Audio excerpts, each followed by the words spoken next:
ಈಗ ಗೊತ್ತಾಯ್ತು. ಏನು ಈಗ ಅರ್ಥ ಆಯ್ತಾ? ಏನು ಅರ್ಥ ಆಯ್ತು ರಮಣ? ನನಗೆ ತೊಂದರೆ ಕೊಡಬೇಕು ಅಂದ್ರೆ ಏನು ಬಂದಿತ್ತು?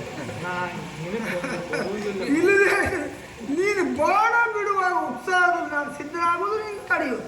ನಾವೊಂದಾರು ನೀನು ಉತ್ಸಾಹ ಸರಿಯಾಗಿ ಅಲ್ಲ ಈಗ ನೋಡು, ಎರಡು ಬಾಣ ಸಂದು ಹೋಯ್ತು.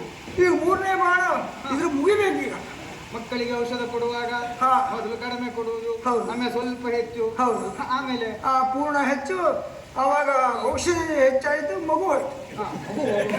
ಮಗು ಹೋಗ್ಲಿಕ್ಕೆ ಯಾವ ಕಾರಣಕ್ಕೂ ಬಿಡುವುದಿಲ್ಲ ತಾಯಿಯಾದವರು.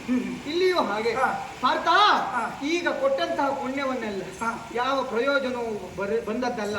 ಆ ಕಾರಣಕ್ಕಾಗಿ ಇನ್ನೊಂದು ವಿಶೇಷವಾಗಿರುವಂತಹ ಪುಣ್ಯವನ್ನ ಕೊನೆಯ ಈ ಅಂಬಿಗೆ ನಾನು ದಾರಿ ಎರಿತಾ ಇದ್ದೇನೆ. ಮತ್ತಿಲ್ಲ ಮುರೆ ಕೊನೆಯದ್ದು ನಾನು ತಿಳಿದಿದ್ದೇನೆ. ನಿರ್ಣಾಯಕವಾಗಿರುವಂತಹ ಅಸ್ತ್ರ. ಈ ಅಸ್ತ್ರಕ್ಕೆ ಪೂರ್ಣ ಮುಗಿದೋದ್ರೂ ತೊಂದರೆ ಇಲ್ಲ, ಕೊಟ್ಬಿಡು. ಹೌದಾ? ಇಷ್ಟೆಲ್ಲ ಮುಗಿದು ಶ್ರೇಷ್ಠದಲ್ಲಿ ರಾಮಾವತಾರವನ್ನು ಎತ್ತಿದವ ನಾನು.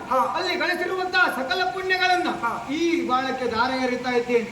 ಜೊತೆಗೆ ಆದಿಯಲ್ಲಿ ಬ್ರಹ್ಮನನ್ನ, ತುದಿಯಲ್ಲಿ ಹರನನ್ನ, ಮಧ್ಯದಲ್ಲಿ ನಾನೇ ಇರ್ತೇನಂತೆ. ಯೋಚನೆ ಮಾಡಬೇಡ, ಬಿಡು ಬಾಣವನ್ನ.